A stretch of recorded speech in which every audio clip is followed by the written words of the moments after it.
Welcome to the Oral History Podcast, which features stories from the oral history website voicesofoklahoma.com, where Oklahomans have given generously of their time to tell their life story for present-day listeners and for the generations to come.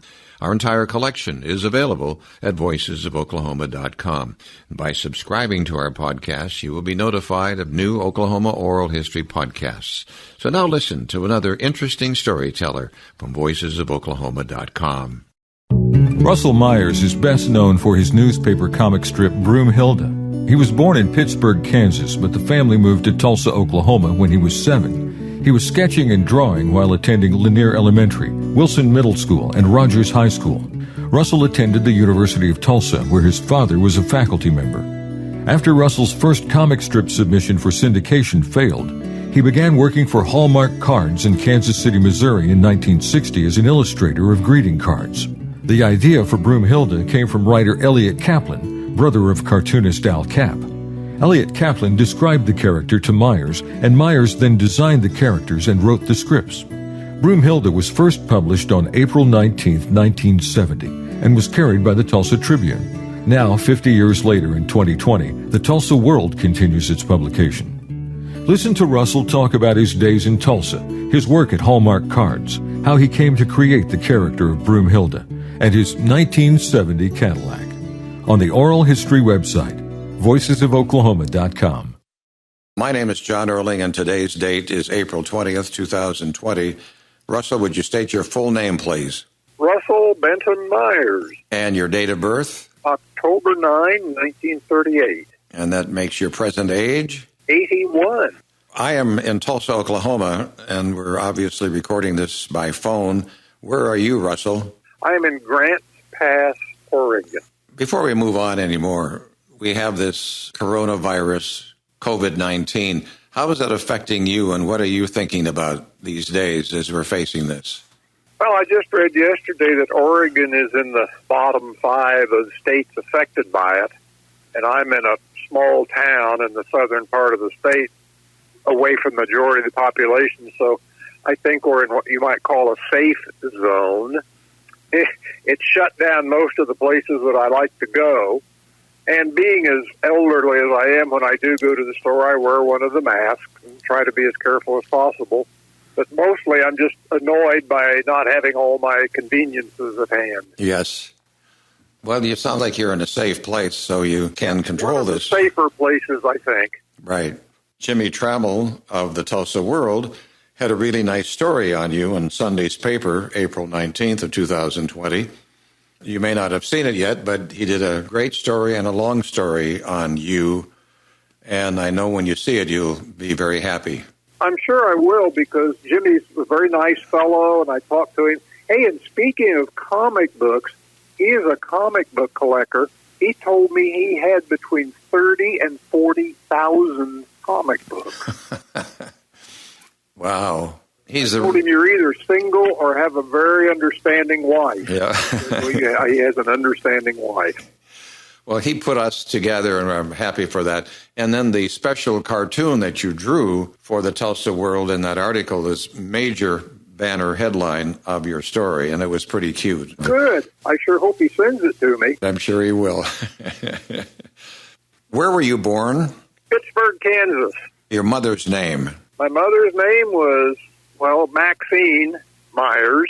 Tell us about her. Where was she born? Where did she grow up? She grew up in Norton, Kansas, a little town that was around 3,000 people up in the northwest part of Kansas, close to the Nebraska border. Do you want a little history? Yes. She was apparently pretty smart, I guess, and skipped 2 years in high school, and at the age of 17, enrolled in a music college in Lindsborg, Kansas. She wanted to be a classical musician. Well, 2 years later, the Depression hit, 1929. Her father, who was a banker, had no more money, so she had to quit college, came back home, got a job in the office at the local high school where she met my father. She was essentially derailed from her hopes the rest of her life. What was her personality like? She was Miss Social. She loved people. She loved to meet people, go out and talk to people. She lived to be 99. My father died first. She was the last person that ever wanted to leave a party. My father was always having to say, "Come on, Maxine, time to go, time to go." And I always said that she lived so long because my dad wasn't there to tell her it was time to go. She belonged to social clubs and went to the symphony, and just a very outgoing person, a gentle soul. She loved to be around people. Your father's name? Father's name was Russell Brooks Myers. What did he do for a living? He was a school teacher. I always admired him for this. He came from a very, very poor farm family. He was the oldest of 6 children. For some reason, they were able to scrape up enough money to send him to a little community college nearby, and his dad went with him. They were trying to pick out a profession, what to do, and the advisor said, "Well, if you only go 2 years, you can be a school teacher." So his father said he'll be a school teacher. He went for 2 years and became a high school teacher. He was one of those guys that was raised in a one-room schoolhouse, grades 1 through 8, where the older kids taught the younger kids. Anyway, he got out into the world at the time of the Depression. He made $1,000 a year, payable in 9 months, so he had to save enough to get through the summer. And he went 9 years to school, summer school, got a master's degree so he could teach in college during the Depression. I thought that was pretty gutsy of him. Yes. And then he wound up teaching in Pittsburg, Kansas, at what was then Kansas State Teachers College. Then later got a job at Tulsa University in 1946. The family moved to Tulsa, and he taught business courses at TU until he retired. So his personality must have been fairly outgoing as well. Nah, he was Mr. Even Disposition. He just never seemed to vary too much on either side of the center line of peaceful disposition. My mother was a great talker, and he was a great listener.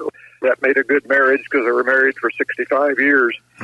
She talked at a ratio of about 10 words to 1 on his part. He was good at listening, and she was good at talking. But I say he was a very even, very solid, dependable guy. A little example, if you told him, "Hey, a week from Friday, I have a dental appointment at 10. A week from Friday that morning, he'd say, "Don't forget your dental appointment." You always knew where he was. You always knew what he'd be like. He was just solid as a rock type guy.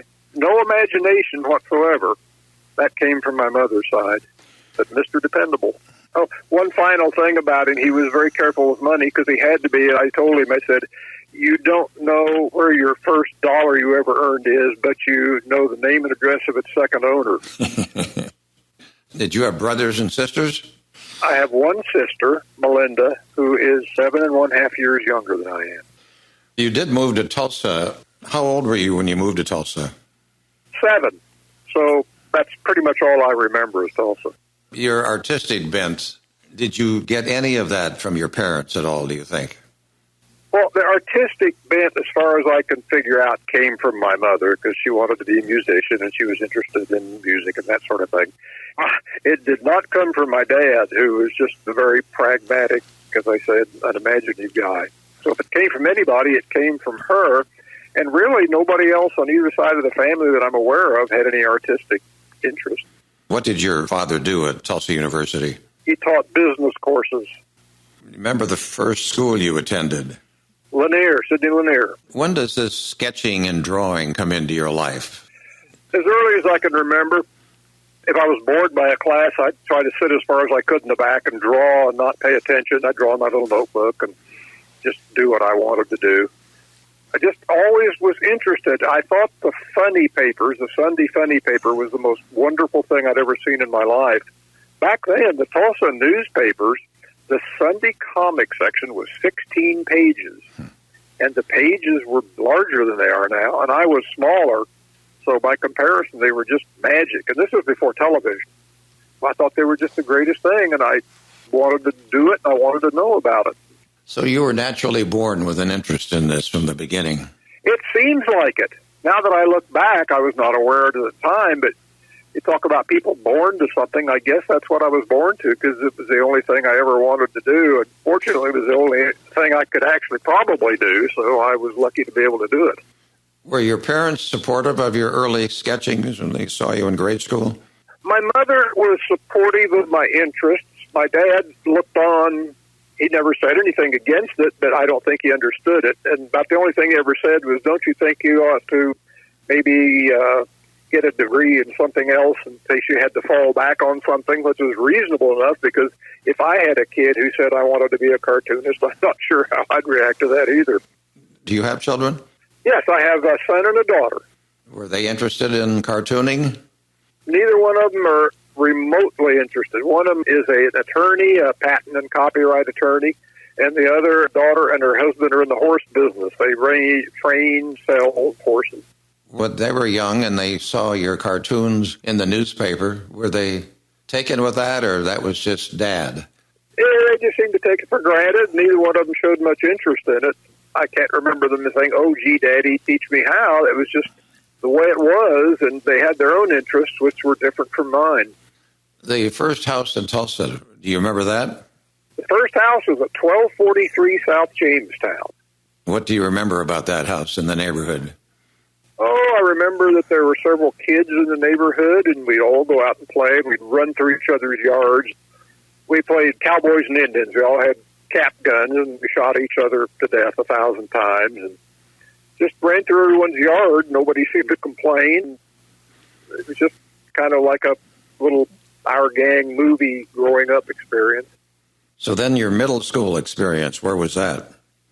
Middle school, I went to Wilson. In 1951, my parents built a house on 4th Street, just a block north of Will Rogers High School.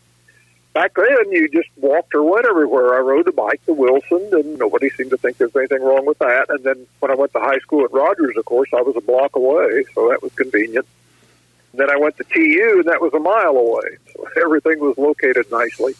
In Wilson, did your drawing come to the attention of a teacher? I think so. I think I had some drawings in the yearbook. I couldn't swear to it. I know I did in high school. I was kind of the high school cartoonist. I had stuff in the yearbook and that sort of thing. You probably had a paper route back then, so you were throwing... I did. I delivered the Tribune for 4 years, from the time I was 12 to 16. And I think I could walk that paper route today and still hit 3/4 of the houses correctly. Mm-hmm. When you were throwing those papers on your paper route, you were so happy to be delivering comic strips to those houses. Well, actually, what I was doing was making $1 a day, which I thought was pretty good. Yes. When did you graduate from Rogers High School? 1956. Ed Dumas was an announcer for KWGS campus. Ed, yes. When I was at college, Jay Jones was on the radio. He was the disc jockey, and Ed was there. Jay called Ed Tiger because that's pretty much the opposite of what Ed was like. I enjoyed their program, and it seems like I entered a contest or something of some kind, and I don't remember the specifics, and I won the contest. Maybe it was for a drawing. I don't know. So I went down there, and they interviewed me on the air, and we all got along real well. So I went back. I went back several times and was there in the studio and sometimes on the air a little bit. I played a tuba solo on the air once. I remember that. That was a lot of fun, and that's how I knew Ed Dumas. Okay, so when you're 14, 15 years old, you're thinking, I'd like to have my comic strips purchased by newspapers. If you were thinking that, when did you submit your first comic strip? I submitted my first comic strip when I was 16 years old. Sent it to all the syndicates. Of course, it was immediately rejected by all the syndicates because it wasn't any good. But that was the first time. I was a student of comic strips. I collected comic books. I still have 2,000 of my comic books from childhood. I would buy out-of-town newspaper. There was a big newsstand down on Tulsa that had papers from all over the country. I'd buy those and cut the comic strips out and look at them. And one little anecdote, when I was in high school, there was the dreaded junior theme. You were supposed to spend an entire year researching a subject and then write about a 40-page theme on it.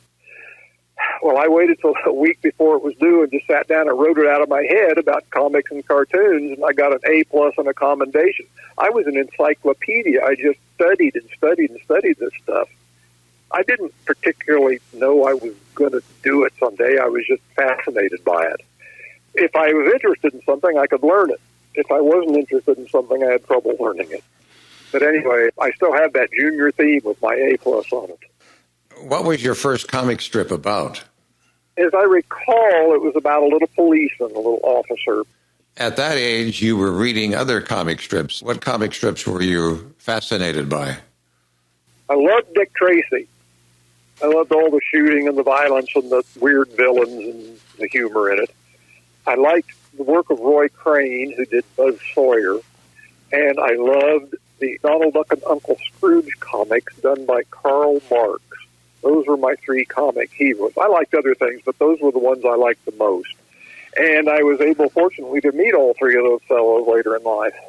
Let's talk about that in a little bit here. Okay. So you went on to TU and you got a degree at TU, did you? Yes. And that was in cartooning, right? Well, no, it was just a liberal arts degree, but I specialized in commercial art. That was the closest thing I could get to what I was really interested in. And in my house, my family, it was just assumed, without ever even discussing it, that you went to college. High school was not the end of your education. College was. It was just the extension. So I went. And my dad, being on the faculty kids got to go for free except for the cost of fees and so forth, which, as I recall, is about $30 a semester. So that was nice. My grandfather had 7 grandchildren. This will tell you how long ago it was. He wanted all his grandchildren to go to college, so he set aside $1,000 a year for college. That's how much things have changed. Well, I lived at home, and it didn't cost anything to go to college, so I had $1,000 a year spending money, which is like about $5,000 now. So that's about as much in clover as I've ever been in my life. At TU, then, were you called upon for your cartooning talent at school? Well, I still did cartoons in the yearbook, I think. Kind of vague memories. I was in college and sort of goofing off and that kind of thing, but still drawing cartoons and still interested in them. But I don't think it was as vivid and strong as it was when I was younger, because now I was out in the world. I had my own car and I could do more things, but I was still interested in it. What year did you graduate from TU? 1960. Then what did you do after graduating from TU? Well, when your senior year, recruiters would come around looking for people, and the recruiter from Hallmark Cards came, looked at my portfolio, and I was hired to go in what was then called the contemporary department of Hallmark, which was the humorous cards. Thank God for that, because it was the only job offer I had. I don't know what I'd done if I hadn't got it. So I moved to Kansas City, and I started working for Hallmark. I worked inside the building in a department for 5 years. Then I worked outside on a freelance basis for 5 more years. During that second 5-year period, I was trying to sell a comic strip. I would do one every year and get rejected, and do one the next year and get rejected and pout, and then do another one. That had to be difficult to be rejected so many times. How did you handle the rejection? I don't think I handled it particularly well. It would make me very unhappy, but I was determined. I'm kind of a grinder. If I get my mind set to something, I do it. But yeah, it's never nice to be rejected, of course, but I realized that the job at Hallmark was more or less a dead end. I'd reached about as high as I could ever go income-wise there, and I wanted more. That comic strip was the only way I knew to get more, so I kept trying. I got failure down to a science. In Kansas City, I could get on a plane at 8 in the morning, get to New York at noon, their time, and I could go into the 6 major syndicate offices, get rejected by all of them, and get home by midnight. So I worked it out pretty scientifically. Did you ever doubt your talent, that you weren't good enough? I don't remember. I probably did. Probably wonder, well, gosh, what am I doing wrong, or why can't I do it, or when you get rejected a lot, sure, you begin to doubt yourself, I suppose. I do not remember specifically to the degree, but I suppose that happened. But you must have felt, I'm just as good as anybody else, and so... Yeah, there were periods when I thought, hey, why don't they realize what a dadgum genius I am? And then other periods like, well, maybe I'm not so hot, you know. It's just kind of an up and down deal. Yeah. Were you ever in the service? Vietnam came along, and did you have to deal with any of that? No, when I was in high school, I injured my back. I crushed a vertebrae in my back, and that made me 4F. Your Hallmark cards, who knows? Many of us listening might have purchased some of your cards. Was there a certain brand of card? You said it was the humorous. They were called contemporary cards at the time, and it was kind of a big move for Hallmark. Hallmark was such a traditional situation. It was run at the time by the founder, Joyce Clyde Hall, and he really didn't like the idea of these cards that didn't have little flowers and daisies and sweet poems on them, but were kind of acerbic and humorous. But they made money, so that was okay. And we were kind of a little department. There were around 20 people in the department from all over the country. We were sort of set aside off in a corner where we wouldn't bother the real people. We did our thing, but they were profitable, so they let us do our thing, and it was great. I had some of the best times in my life there. As I said, there were people hired from all over the country whose specialty was being funny, and I was a room full of funny people trying to out-funny each other. It was just great. So you probably got ideas from each other. Yeah, you bounce things off each other, and just really, I didn't appreciate at the time how much fun it was. We're observing the 50th anniversary of Broom-Hilda. Yes. How did you come up with Broom-Hilda? Well, okay, there was another fellow in the department named Charles Varsotti who decided he'd like to do a comic strip. And he didn't know anything about it. So I was the expert. I knew everything about it, how to do it, and all that stuff. So I showed him. Well, he sold his comic strip. And I was just fit to be tied. As I said before, I didn't know whether to kill him or kill myself because I was the one that was supposed to sell a comic strip. But he did it. And he, shortly after that, moved to New York. He was at a party and met a man named Elliot Caplin, who was the brother of Al Capp that did Li'l Abner. Elliot wrote comic strips and was in the comic book business, and he was a hustler and an entrepreneur, always had ideas. I don't mean hustler in a bad way, but he's always had projects going. And he asked Charlie, he said, well, I've got an idea for a comic strip about a witch named Broom-Hilda. You know anybody that might be able to do it? And Charlie said, well, yes, I do. So I was sitting in my little office one Friday afternoon, and I got a call from this very mellifluous New York person who had identified himself and said that Charles Varsotti had said that I might be able to do a comic strip, and would I send him some of my greeting cards? I said, well, yeah. So I was stunned about this. It came out of the blue. So I sat down over the weekend and did the first 6 comic strips about Broom-Hilda. Just came off the top of my head without any real thought. I drew them and I sent them to him. And he got them a few days later, and he said, I love it. And I ran down the street and I sold it to what was the Chicago Tribune New York News Syndicate. Bang, bang, just like that. So I was one of those overnight successes after 15 years of trying. What a thrill. Oh, it was. It was just like that old saying you hear about, a door opens up in life and you go through it. And that was that. All Elliot contributed was the name Broom-Hilda about a witch. That was his thing, and I've always done it all myself. He acted as my business partner, taking care of all the business things for 30 years, and he died about 20 years ago. We were total opposites in every way, background, politics, and everything, religion, everything. We're just opposite, but we always got along very well. We never debated touchy subjects and just got along fine. I should say you were married then when living in Kansas. Is that true? I got married in I was married 56 years, so it'll be 1974, yeah. And your wife's name? Marina, M-A-R-I-N-A. She's born in Italy. She's an Italian. So what a thrill, then, for the two of you that you had hit it big time with Broom-Hilda. Oh, tell me about it. I was doing what I always wanted to do, and my income went up. What could be better? It probably doubled or tripled, even more than that. Well, it started out, I was making more than in the greeting card business, and then it just slowly crept up as I sold more papers. And I was just in clover there. It couldn't have been better. Al Capp, of course, became very famous. He had a certain personality that was interesting. He'd be on talk shows and all. Did you ever meet Al Capp? I never met Al. Al had an apartment in New York, and I was walking along the street in New York with Elliot. He said, would you like to meet Al? And I said, well, sure. So we went to his building, and he was out, so I never got to meet him. He was famous for Li'l Abner. Yes, that was his claim to fame, yes. That was a big, big comic strip back when comic strips were big. Is it possible for a cartoonist to have two different cartoons going at the same time? Yes, mostly with help. Mort Walker did Beetle Bailey, and then he created I and Lois and Boner's Ark and a couple others, but he had a staff of people it would be very difficult. I had a second comic strip going for a short period at one time, and it didn't get enough papers to make it worth continuing to do, and it was too much to do myself. You lived in Oklahoma, and we are the land of, as they see us, cowboys and Indians. Did you try to do cartoons that would have been about cowboys and Indians? You know, maybe. I'm sorry, I can't remember all the things that I failed with.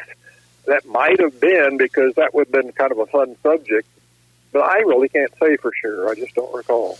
Well, you were given the idea of Broom-Hilda. You had to develop Broom-Hilda's personality. Yes, I did everything. All I was given was the name Broom-Hilda about a witch. That was it. So, as I said, most comic strips have planning and thought behind it, but I just sat down that weekend, and the first 6 strips just bounced out of my head complete.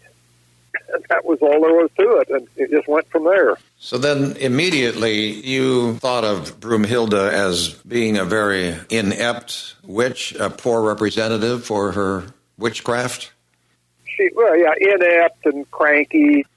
Humor mostly is derived from negative situations, so if I had a kind, sweet, competent witch, it wouldn't have been that funny. So she was grumpy and inept and that sort of thing, which to me was a richer ground for humor. It caught on, and I don't suppose you can say, I know why it caught on. Maybe it's just one of those mysteries.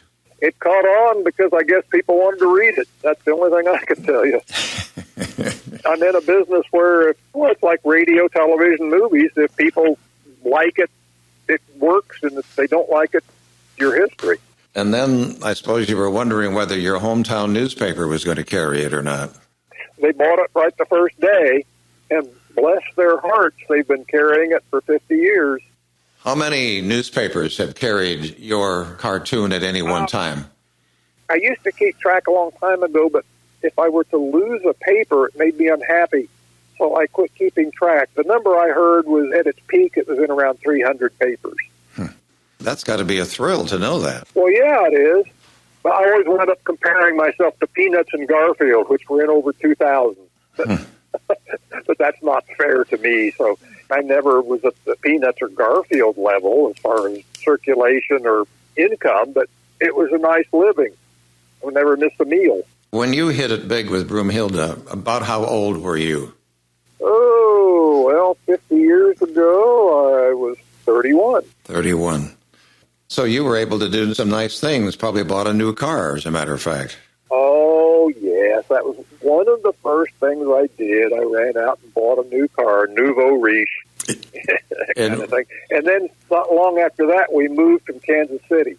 We moved to Santa Barbara, California. My wife said there are better climates than in the Midwest, essentially. And I didn't know any better. But then I found out, there were better climates. And I have severe ragweed pollen allergies. To my amazement, there are places that don't have ragweed pollen. So I was thrilled about that, too.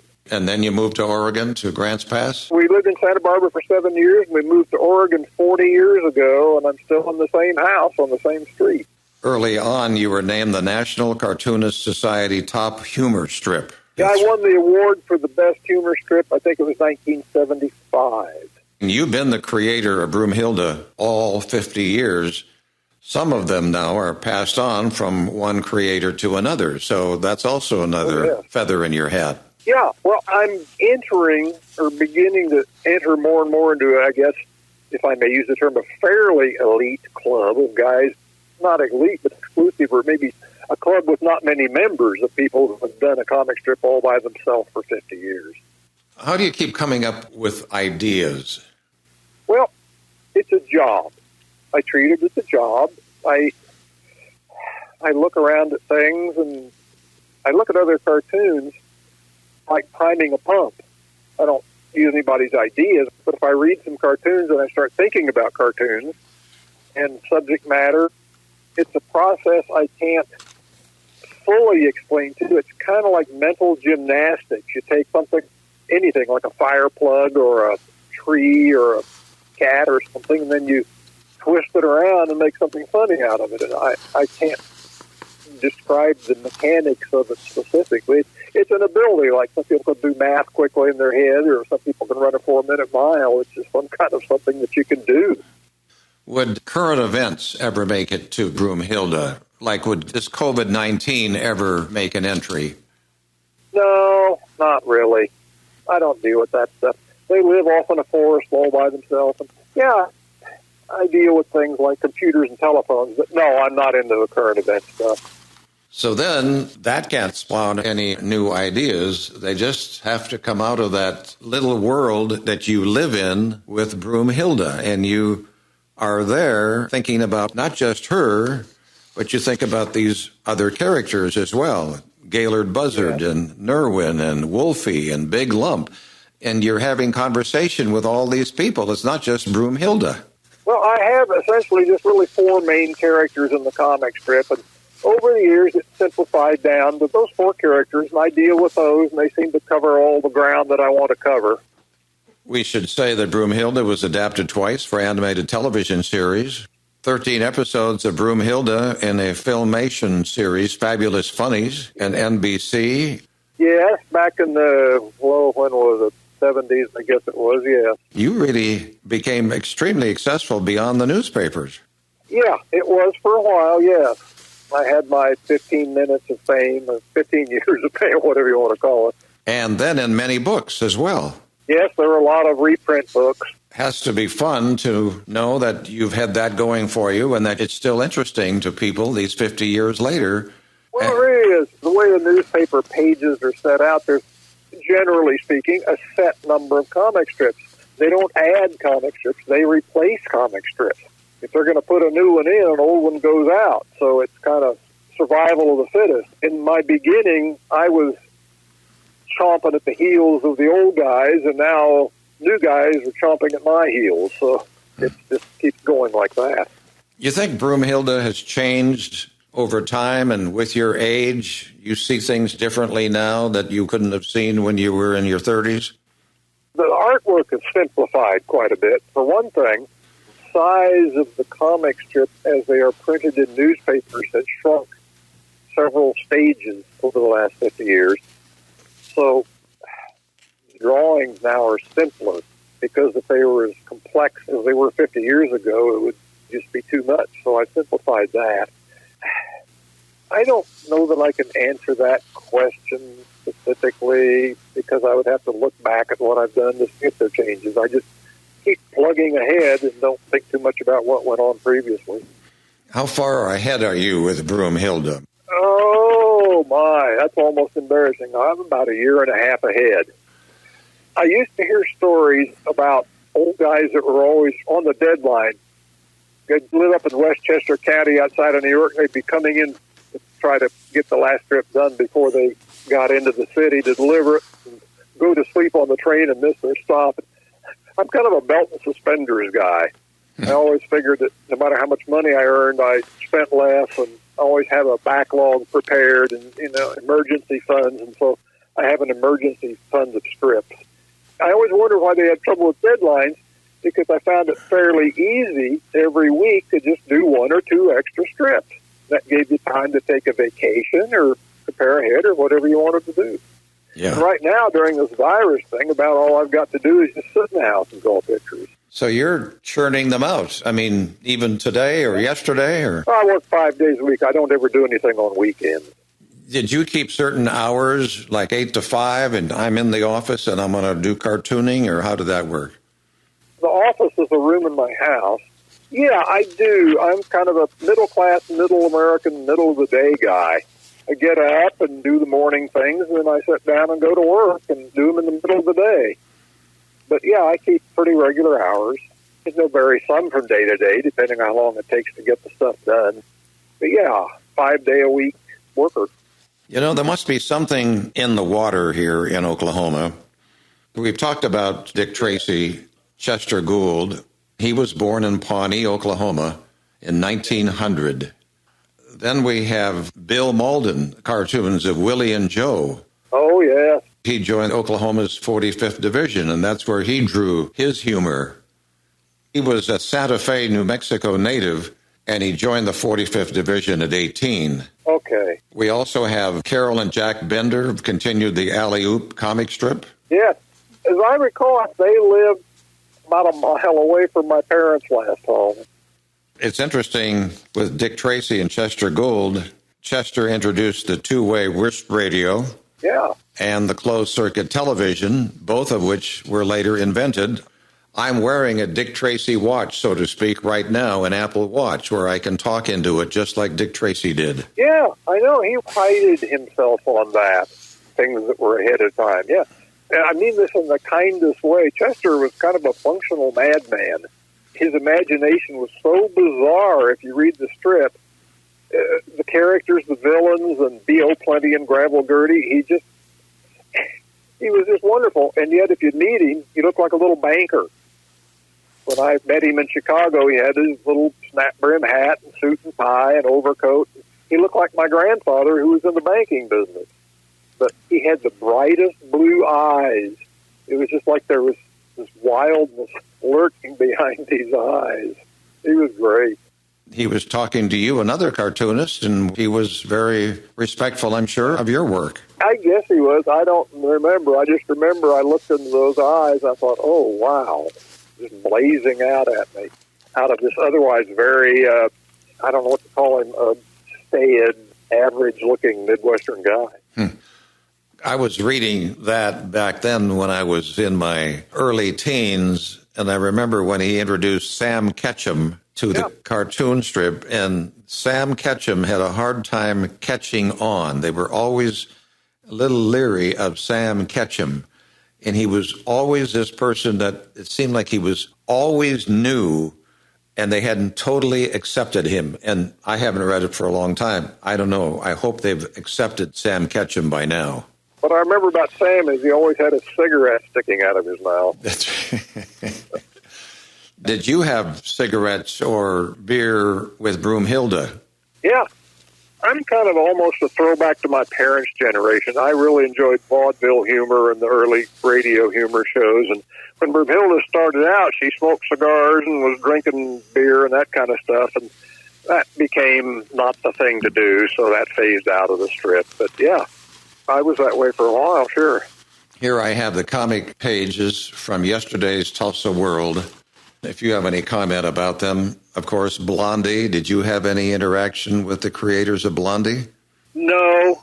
Chick Young created Blondie, and as I recall, he died around 1970. Mm-hmm. His son took it over, but I don't know if that meant he just hired writers or what. I really don't know. And there's Garfield.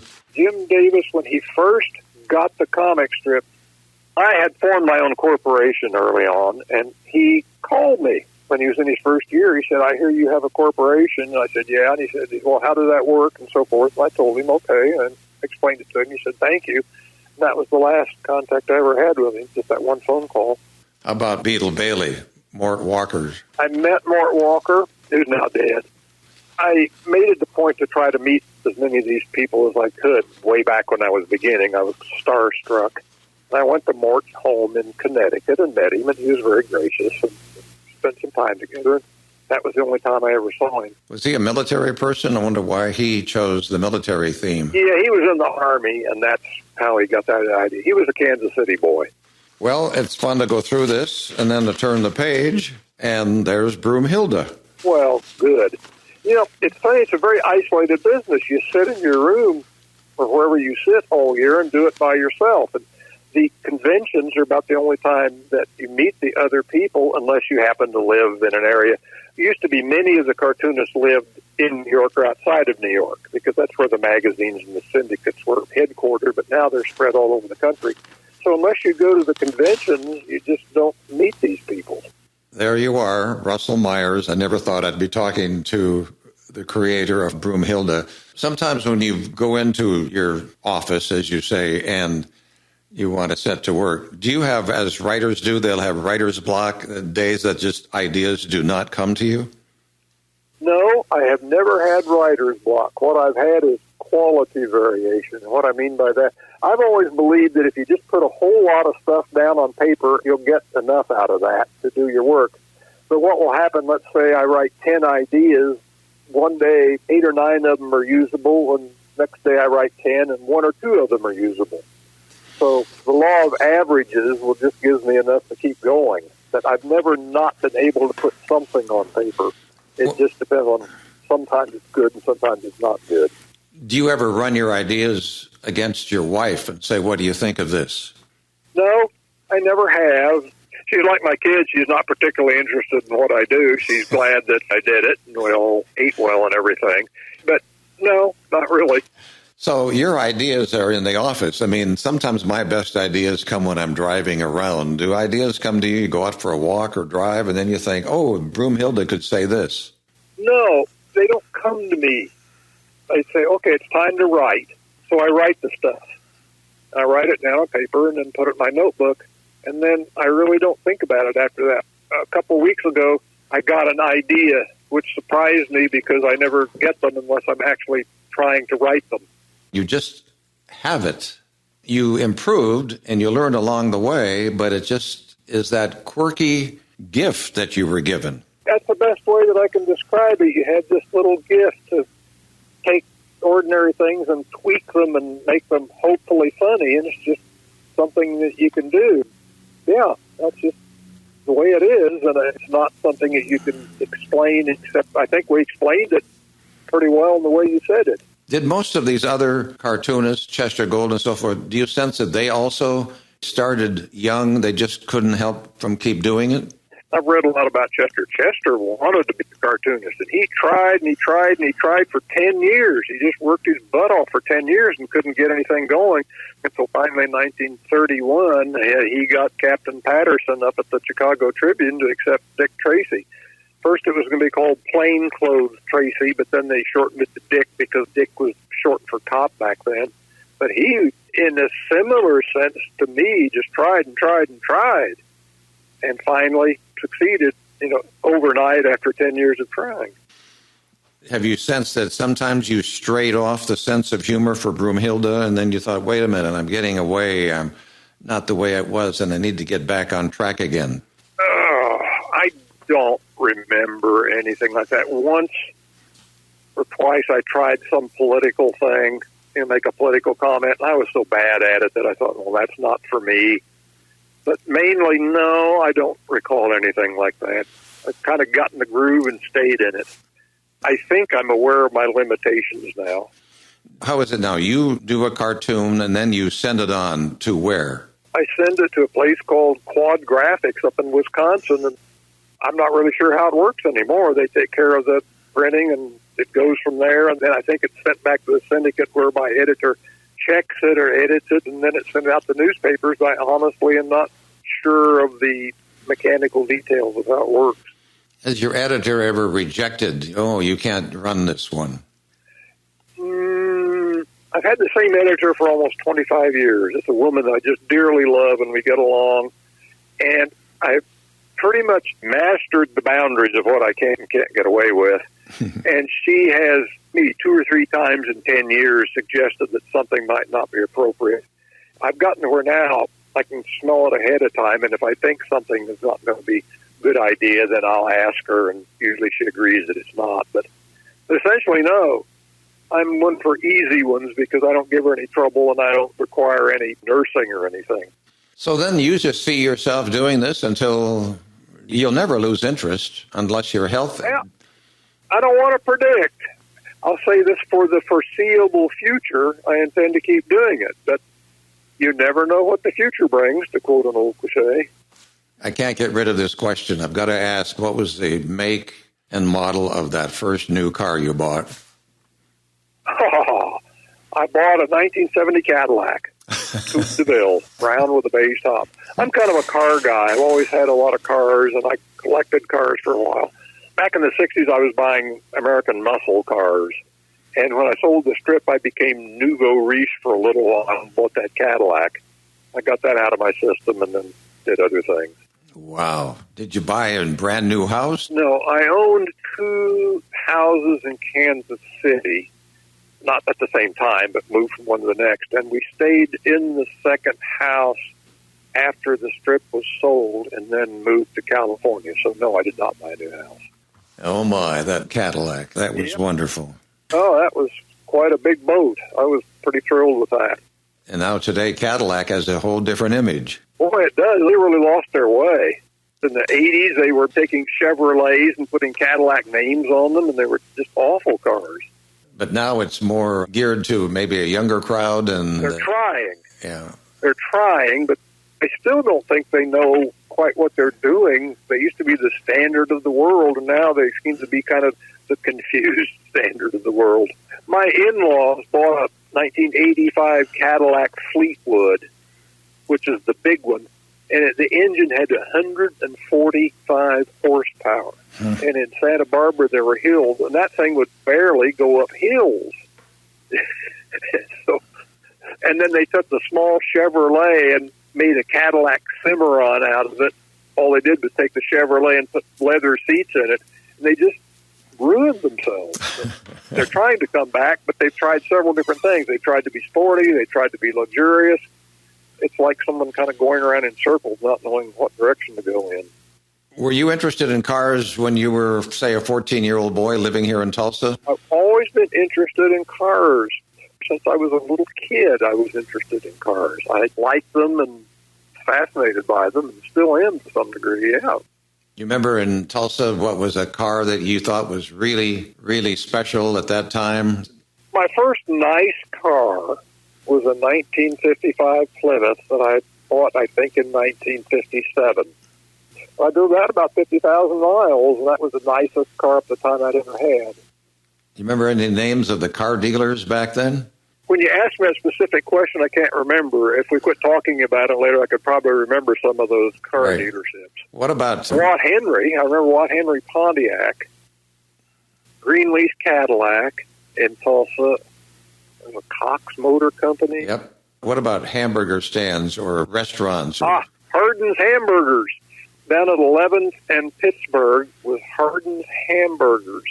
I made $1 a day, and I would frequently go in and spend 25 cents of that dollar on hamburgers. I'd come home, my dad would say, well, why do you do that? I can make you a better hamburger at home cheaper. I didn't know. I just did it. But that's the one I remember was Hardin's, Johnny Hardin. What about clothing stores downtown or department stores? Then, everything was downtown. I could get on the bus at my house and ride down on 4th Street and get off at 4th and Main. Brown Duncan was there, and then there was Vandiver's. North of there were a couple places that my dad would go. He always had good suits, but he would wait for the sales, and he would go buy his stuff on sale, suits and shoes. Those are the only two I can think of right offhand. There were the 4 theaters, Ritz, Orpheum, Majestic, and Rialto, all right there within 4 blocks of each other. Since you had this fascination to be a cartoonist, what about cartoons in the theaters? Were they available, and were you fascinated by that? Oh, yes. They would have what they call cartoon carnivals in the Saturday matinees for kids where they'd have 7, 8, 9, 10, 12, I don't remember, cartoons. Just show one after the other, and then they'd show some kind of cowboy movie, I guess. Yes, I went to those, loved them. They'd have Saturday afternoon double features. Rogers Theater, that was the one closest to me on Saturday afternoons. You got in for a dime, and you got popcorn for a dime. That didn't fascinate you to want to be making the film cartoons at all? No, I just liked it. I just liked to go look at them, but no, I didn't want to do animation cartoons, no. Do you remember names of the mayor, or do you know some names that were public? It would come to mind when you lived here? I don't think I ever paid much attention to that. My mother liked museums. She liked to go to Gilcrease and the one, Phillips. Philbrook, yeah. In school, I think when I was younger, they would have summer art classes down at Philbrook, and we'd go down there and run around on the big grounds down there. Did you show an interest or a flair beyond cartooning to paint or draw a landscape or cows or flowers? Oh, not really. I did it because you had to do that in art courses, but if I recall, I wasn't very good at it. What would you say to a youngster who's listening to this now and they want to be a cartoonist? Would you tell them to go into it or forget it? I'm reluctant to give advice like this. Well, the newspaper cartoon business has been shrinking ever since I've been in it. As we all know, newspapers are diminishing, and comic strips are not what they were in their heyday. And I would say that they probably will continue to shrink in the future. So, having said that, I don't believe that the opportunity is there nearly as much as it was when I started. So I guess I'd have to give some advice like my dad, well, maybe you need something to fall back on. Mm-hmm. On the other hand, you'd hate to discourage the one guy that was going to be the next Garfield or Peanuts. So you have to be careful there. Yeah, I guess there'll always be cartoons of some sort. There'll certainly be comic books. Well, when I was a young feller, there was all kinds of magazines that bought cartoons. Collier's, Saturday Evening Post, and all these things. There was a big market for that. That slowly dried up, and all the guys that did those magazine cartoons are kind of left hanging. About all that's left was the New Yorker. And I guess Playboy still carries cartoons. I don't know. But that's something that almost doesn't exist. I guess there's a lot of online stuff now being done, but I don't know enough about how to make a living doing that. I guess if you want to do it for a hobby or something, that's okay, but to make a living at it, I wouldn't know what to tell somebody. Didn't Barsotti, who spotted your talent, didn't he become famous in the New Yorker for his cartoons? Barsotti? Yes. Yeah, Charlie. That's what he really wanted to do. He had this comic strip going for a few years, and I thought, well, you're so lucky. He didn't really want to do it. He wanted to do magazine cartoons, and he became one of the New Yorker's top cartoonists. Funny story, he became the cartoon editor of the Saturday Evening Post, a job he really wanted, really loved, and a kind of little form of nepotism. I sold a few cartoons, I think 4, to the Saturday Evening Post, and a few weeks after he got that job, the Saturday Evening Post went out of business. Oh. That ended that. Did you say earlier that you have a collection of comic books that go way back? Yes. Well, when I was a kid, I bought a lot of comic books. They were 10 cents, or I could go down to the used bookstores. There was Terry's bookstore on Main and Miller's and buy them used, and I could get them for a nickel. So I would haunt those places and go through them, and I bought them. After I got older, I stored them in my parents' house. My dad was always wanting to get rid of them. Why don't I get rid of those things? No. I didn't. I still have them. I have 2,000 comic books dating back from the 40s and 50s. Oh, my. Now, that's a collection you could retire on if you sold it. Yeah, I'm not so sure, because the value of comic books depends a lot on condition. And most of mine are either bought used or ones that I read, and the condition isn't great. Plus, I was not interested in the superheroes, which is where the big money in the collecting is now. So I kind of missed out on that. I have a few that I think are of some value, but a lot of them I don't think are worth much at all.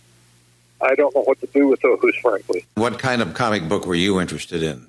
I loved the Donald Duck and Uncle Scrooge that were done by Carl Barks, and it was the EC comic books back then, which were horror and war and that kind of stuff. And they had the best artists, really great stuff. I loved those. There were reprints of the Dick Tracy comic strips, and oh, gosh. Everything from Little Lulu to Andy Panda to horror comics, just a bunch of stuff. I'd have to look back and see what I have. What will come of that collection? I don't know. I may just die and let my kids figure it out. I don't know what to do with it. I would almost have to go through it comic book by comic book, then check values and figure out a way to sell them on eBay or go through Heritage Auctions, a place that does that in Dallas. It would take a lot of time, and I think I'm just too lazy to do it. If there's a historical center or society in your vicinity in Oregon, maybe they would be interested in some of them to put them on display. That's a possibility. I do not know of any. As I say, I think the majority of them are not worth much of anything, but there are some gems in there. But no, I don't know about anything like that. I've been out of the comic book collecting business for a long time. Right. Could be that Portland or Eugene would have a history center. That's probably the closest place, if there was such a place. Well, this has been an honor for me to talk to you, Russell. And well, thank you. I've really appreciated, and you've been so talkative and giving in the interview.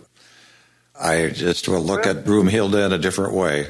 Well, thank you. I don't have many secrets, so I just talk away. Well, it's been a pleasure to talk to you too, John. Thank you again for giving us this time. We appreciate it. It's a pleasure.